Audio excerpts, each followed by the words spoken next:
Does it look bad? I can't even see it. Hello everyone, welcome to another video. I need my green tea, 1 second. Welcome. I have not done a video where I just sit down and talk to you guys in a while, and I got this fancy new light, so I thought I'd do one. Welcome if you're new here. My name is Hannah McNeely, and I am a mother of an almost 1-year-old, and I can't believe it. And I am, how old am I? I think I'm 33, or yeah, no wait.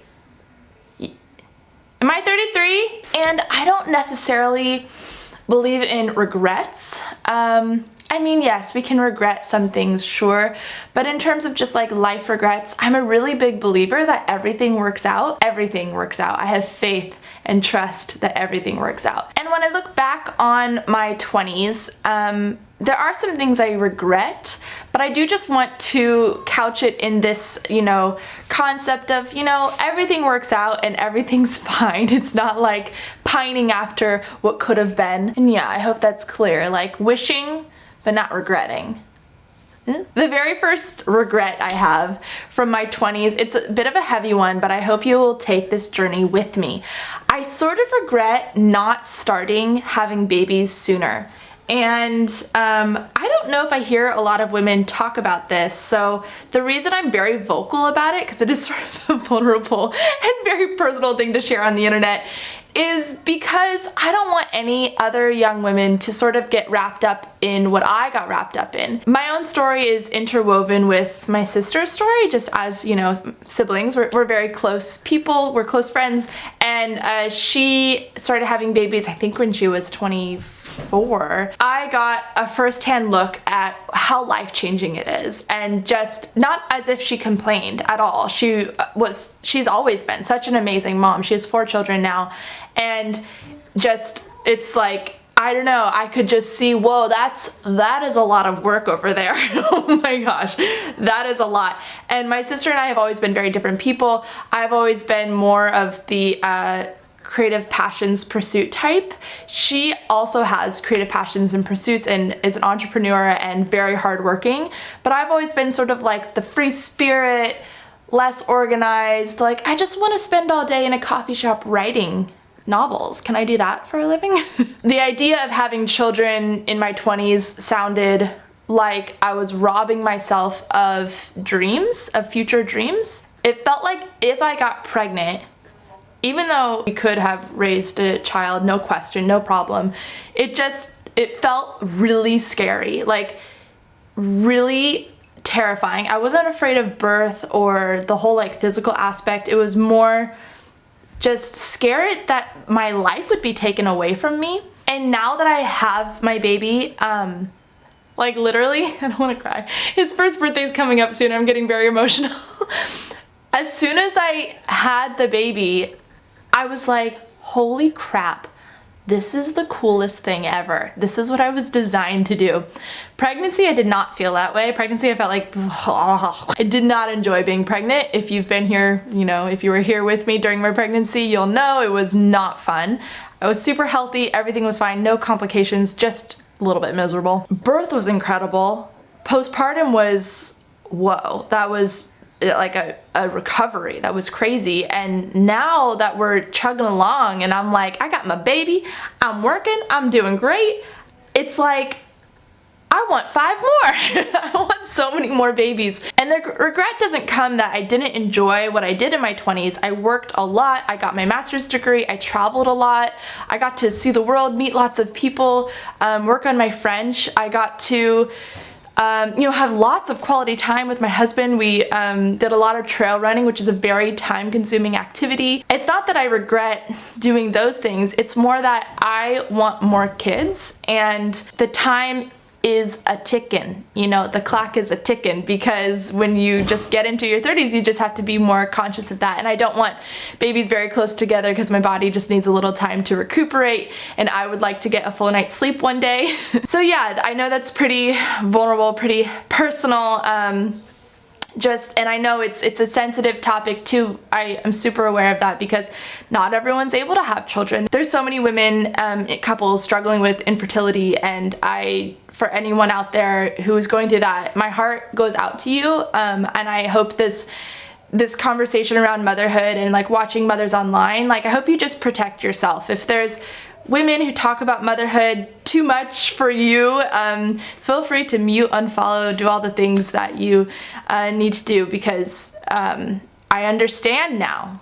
I don't know, like I get the longing. I didn't really get it before. And then it's sensitive too, because some women really just choose not to have kids, and that's totally fine.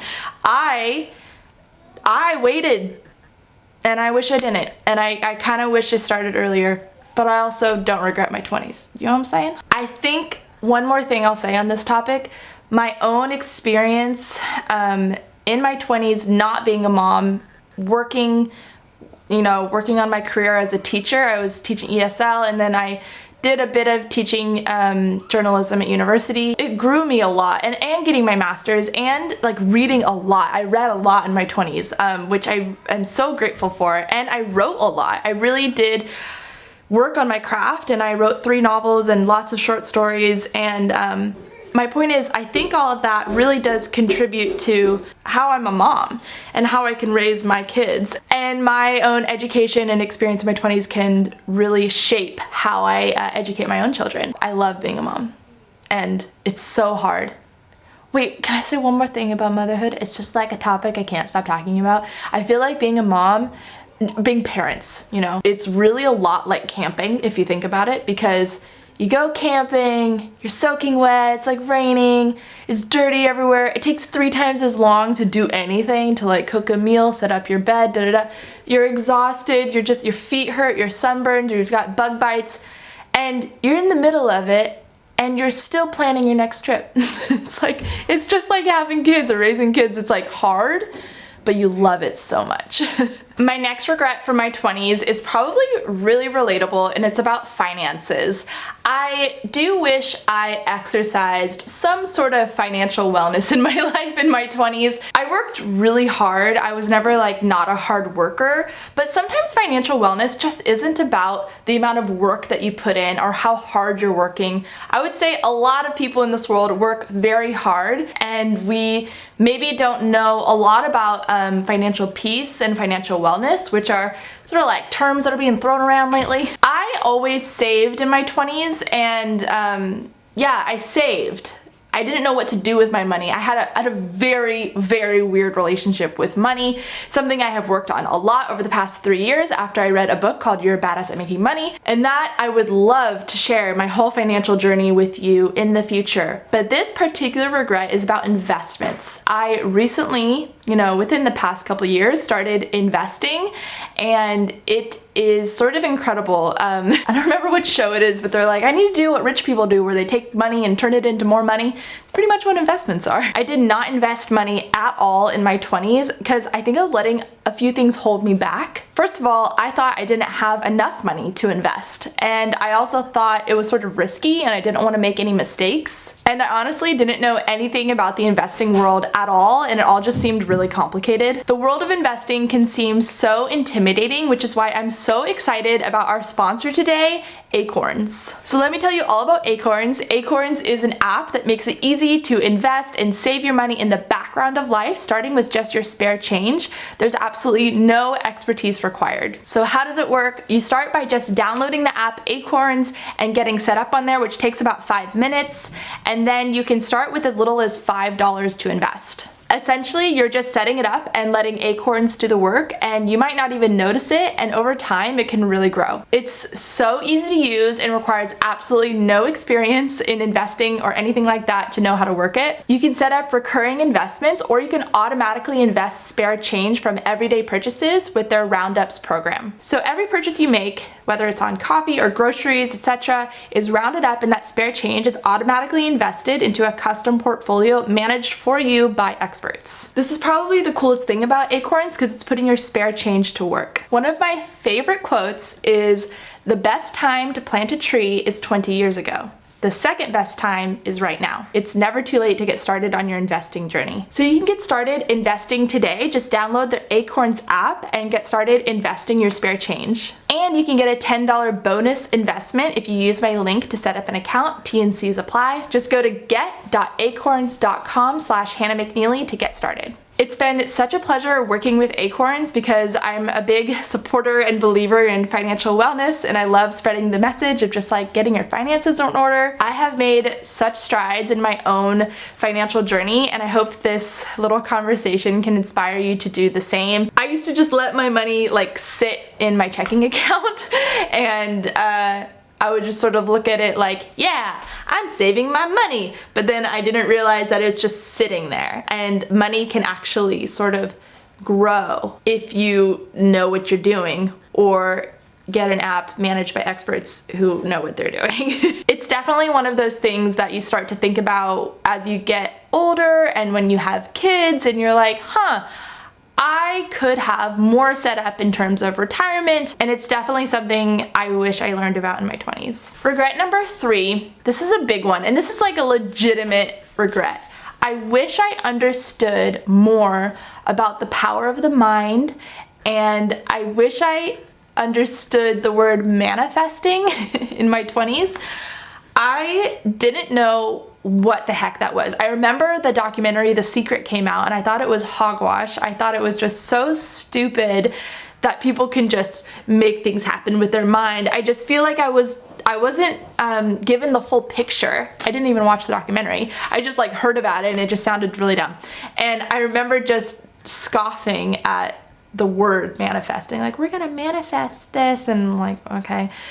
And then I read Jen Sincero, and she just totally changed my life. Like, legitimately, if she wrote that book for one person, it was me. So that must be about 3 years ago then that I started understanding how powerful our mindset is, and just being freaking optimistic, how that can change your life, and to stop looking at myself like I'm a victim to my circumstances, and that actually I have so much power just in how strong my mind is and how I look at things. And my reality is exactly my perception. My perception is my reality. If I had known, oh my gosh, if I had known that in my 20s, how much happier and fulfilled and content and joyful I would have been, because I was just really stuck in a lot of anxieties, depression, insomnia in my 20s, and not, for 10 years was I depressed, nothing like that. I was just so determined to be miserable in many, many instances in my life. And I'm wondering how many of you guys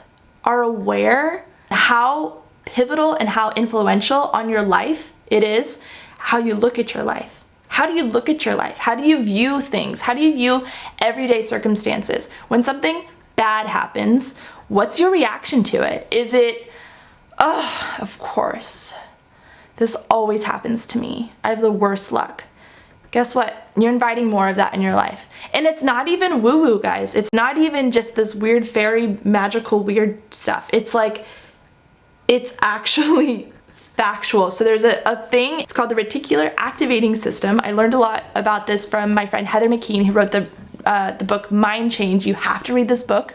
It's life-changing. The reticular activating system is the part of your brain that essentially, okay, when you're in the market for a blue Jeep and then you look around and there are blue Jeeps everywhere, it's not that, there's actually more blue Jeeps on the road. It's that your brain is wired to see them and to notice them. Another great way to think about it is there's two people looking at a field of clovers, and they're looking for four-leaf clovers. Are those the lucky ones? One person believes they will find them. The other person does not believe they will find them. Who will find the four-leaf clovers? It's the person who believes they will find it. I have seen this time and time again in my life. I am so passionate about it. I honestly feel like I should probably become one of those like life coach people. I think I would be really good at it. I'm really passionate about helping other people get out of their victim mindset and see how much potential they have if they just switch their mindset. And if I had done that in my 20s, wow, what a different life that would have been. My fourth and final regret from my 20s is related to this channel. If you guys have been longtime subscribers and I feel like you guys know me really well. I share a lot about my life. I did not take this job very seriously for a long time. I would go in and out of phases. It was a mindset thing. It was part of my financial journey, not taking this job seriously, and also feeling a little just confused by this job. I went to school to teach, and I love education. I love writing. I'm very much an artist at heart.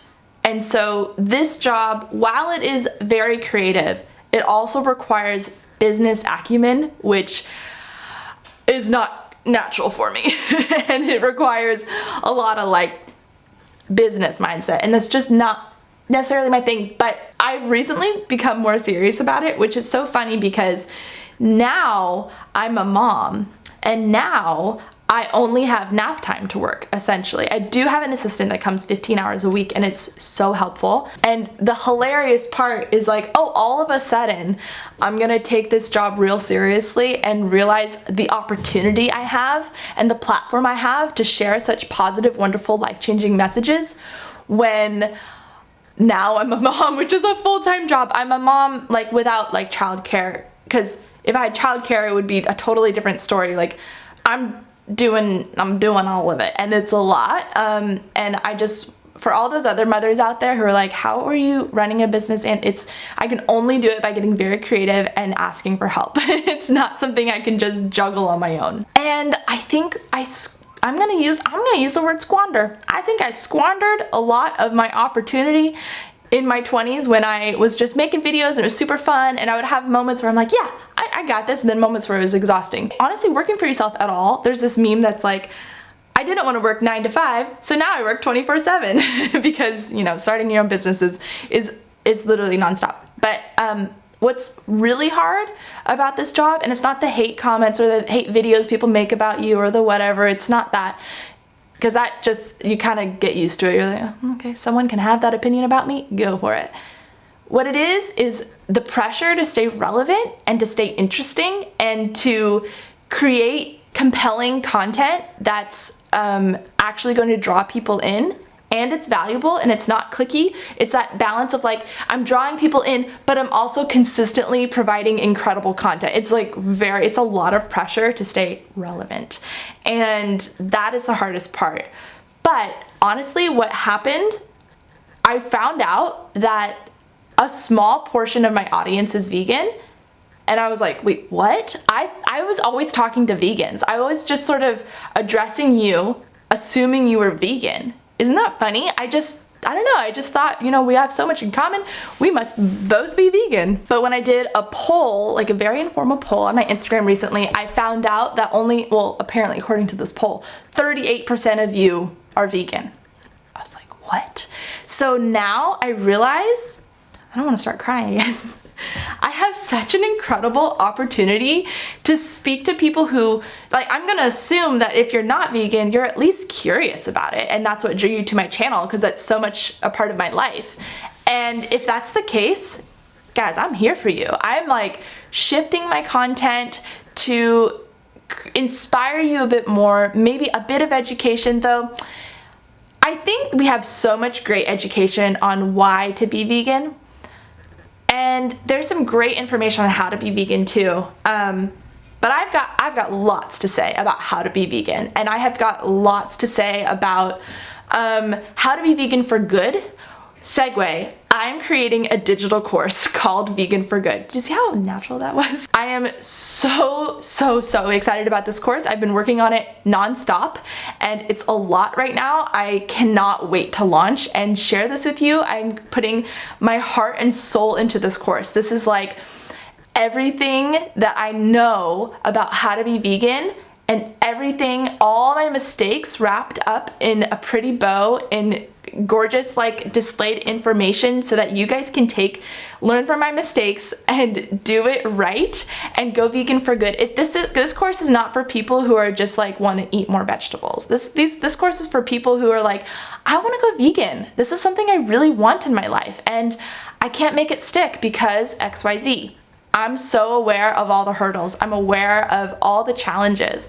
I always say going vegan can be challenging, but being vegan is easy. So once you go vegan, get through that transition, you are vegan, and it's honestly easy. It's like, I don't spend my days like, it's so hard being vegan. I couldn't make that last for 15 years.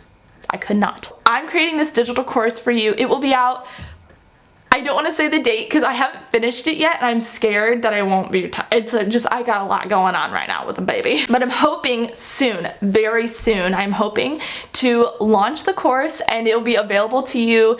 And anyway, I'm so excited. It's like, I wish I had made this course before I had a baby because I feel like I would have been done by now. That's my big announcement. If you are on my email list, you already got this announcement. Please sign up for my email list, by the way.